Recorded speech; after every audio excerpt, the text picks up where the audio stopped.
Hey everybody, Yoga Nation Texas Bruce here. Welcome to today's class.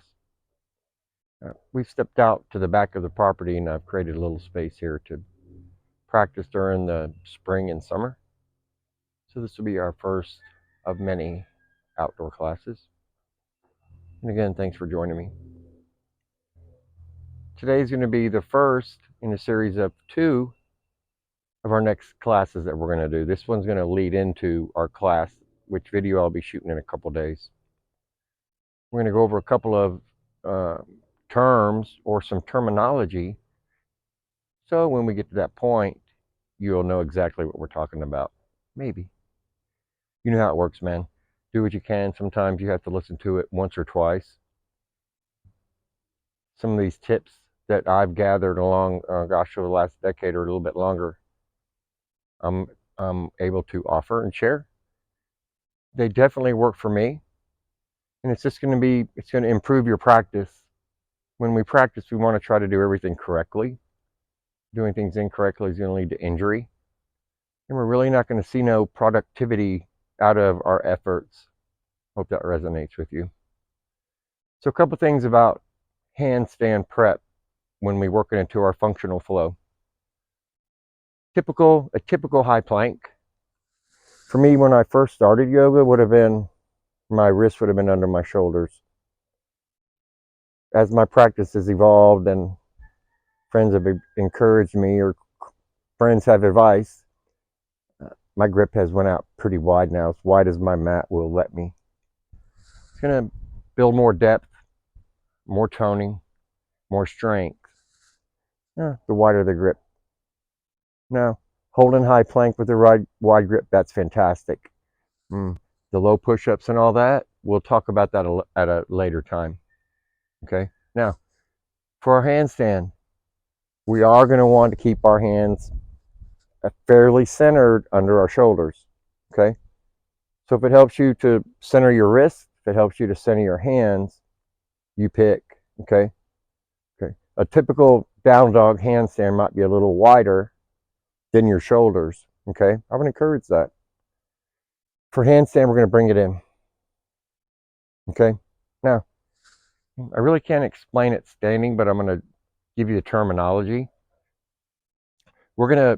At some point, I'm going to cue you to bring your hands to handstand width.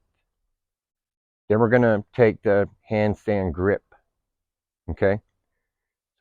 When our hands are on the mat, we're not going to spread our fingers as wide as we can, and we're not going to keep our fingers together. We're going to keep our fingers relaxed. We're going to grip our mat together with our palms, with our fingertips. I'm trying to make some words that resonate here. Okay, it's going to be the fingertips and the heel of the hand. All fingertips, heel of the hand, squeeze together gently. Okay, just enough to create maybe some white in the middle knuckles. I know for a fact my knuckles lift up a little bit when I'm doing a handstand grip. My middle knuckles, they'll have a little breathability underneath it, just a tiny bit of space.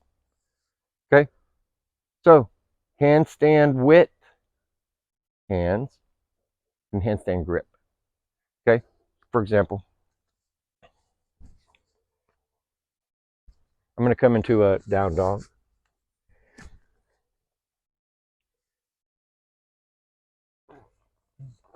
And hopefully you can see my hands are as wide as my mat. Okay, so the cue would be move your hands to handstand width. You saw a move in. Next cue, handstand grip. I don't know if you can see that or not, but my knuckles lift up a little bit, and the space in between my fingertip and knuckle does turn white. I'm going to walk the feet up just a little bit. And then your cue would be shoulders over the wrist.